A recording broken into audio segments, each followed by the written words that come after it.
Hello and welcome to Hank Games Without Hank. My name is John Green. I'm the manager of the 5th place AFC Wimbly Womblys, as you can see comfortably in 5th, but still not in 4th where we would like to be, or even in 2nd where we would like to be more. Today, I have benched Dini. Dini and I had a talk. I said that I appreciated all that he'd done for the team in the beginning of the season, but it was ridiculous that he was playing clearly, if not intoxicated, then certainly in... He just wasn't, I mean, you guys have seen his play. It's disgusting. It's not professional. It's not what we expect of the Wimbly Womblys. And I think when someone is working incredibly hard, like Jaggy double lightning bolt O, I think that we have to say to that person, yeah, you're not as good statistically, but you play hard, and that's valued here, and we take that seriously, and we're going to give you a chance. So that's what we're doing. We're giving a chance to. Look at him. Look how fast he is. Look how hard he works. We're giving a chance to Jaggy. Oh, he hit the post. Oh, we missed by an inch. That's frustrating. Who was that? Was that Mo's Vestergaard again? He's getting a lot of action if it was, but he really needed to finish there. John, I hate to say this, but, Ball John Green puts that in the net 10 times out of 10. But unfortunately, he's injured. So we're starting Lightning Strikes the same place twice. Jaggy, Lightning Strike O. And Dini's actually not even on the bench. He's in the reserves. I made it known to Dini that he's going to have to, if he wanted to continue being a Wimbly Wombly, then he's going to have to just, get his act together. It's difficult. Obviously, you want to be supportive of people when they're part of your team and also when they're making, obviously, I don't think that Dini wants to be tanking his career. Like, I don't think that, that's his ambition or anything, but that's what's going to happen if he doesn't get there. Get around him! Get around him, Dicko. Dicko. Could have done a little bit better there. All right, so, yeah. What am I talking about today? I have forgotten in a rash of excitement. Oh, Ebola. Speaking of rashes of excitement. I mean, it's really, so I'm fascinated by the Ebola outbreak, not least because of how many times I've been wrong about it. I felt very strongly that people would get serious, that the international community would get serious about the crisis in Liberia and Sierra Leone, and that would result in the end of this Ebola outbreak. That didn't happen. Then I felt that there would be Americans who would get Ebola in those countries, and then they would end up here, but that there would never be a secondary infection. In fact, I believe I have said in public that there will never be a secondary Ebola infection. Obviously, that was wrong. By the way, I'm filming this 10 days ago, so if something dramatic has happened and we've all died of Ebola, then, I'm super sorry.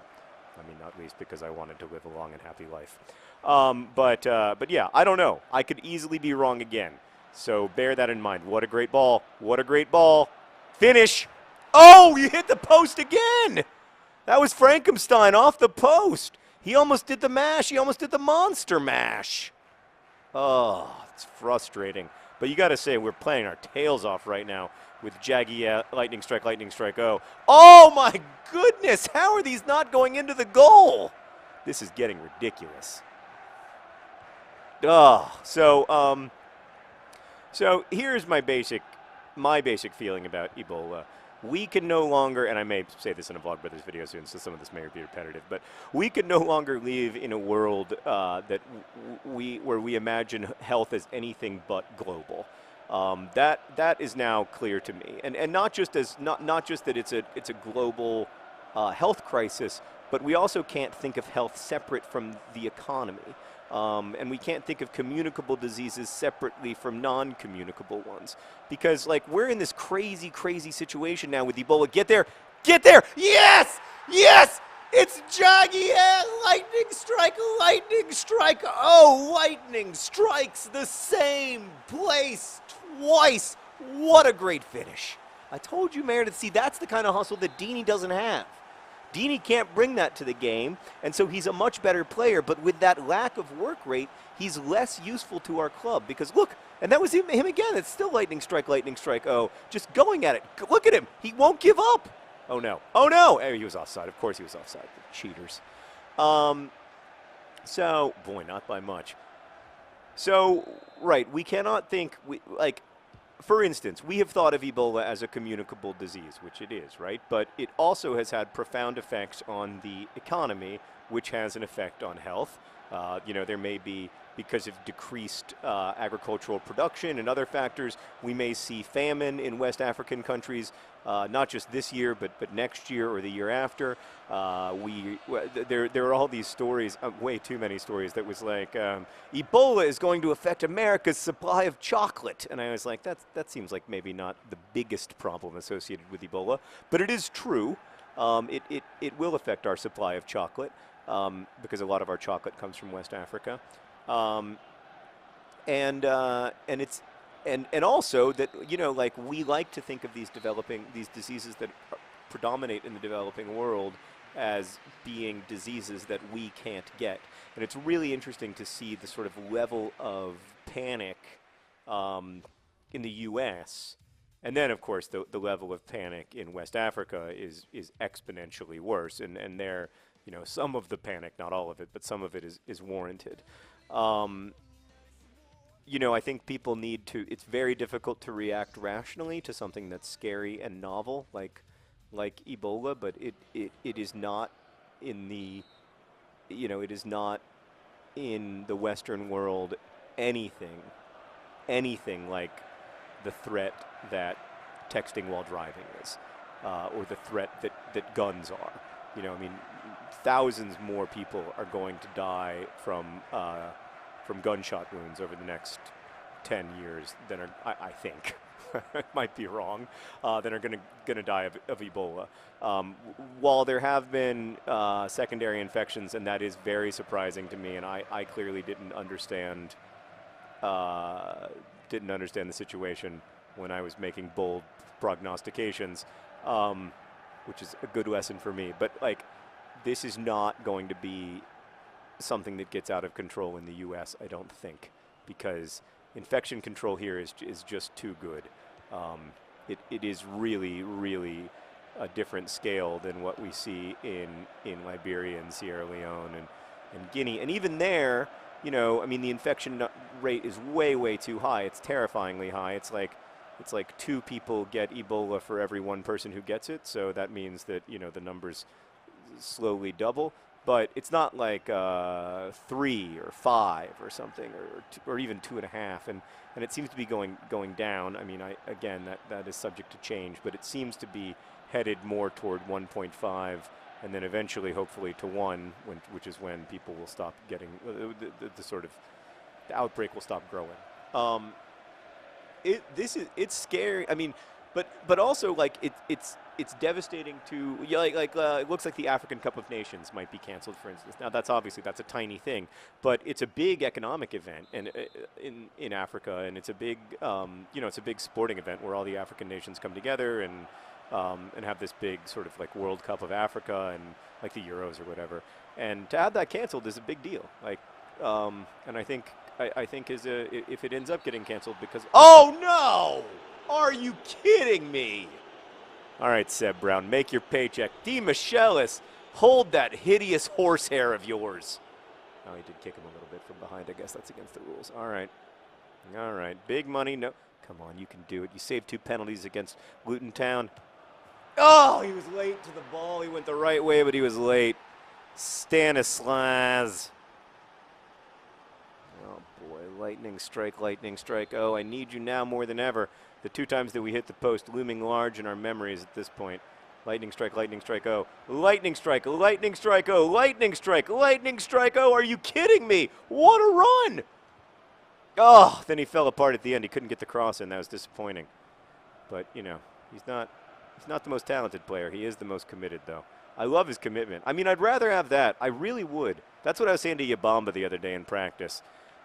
Is that I genuinely care more about that kind of commitment than anything. So what I was saying about the African Cup of Nations is that is just one example among many of how in a globalized world any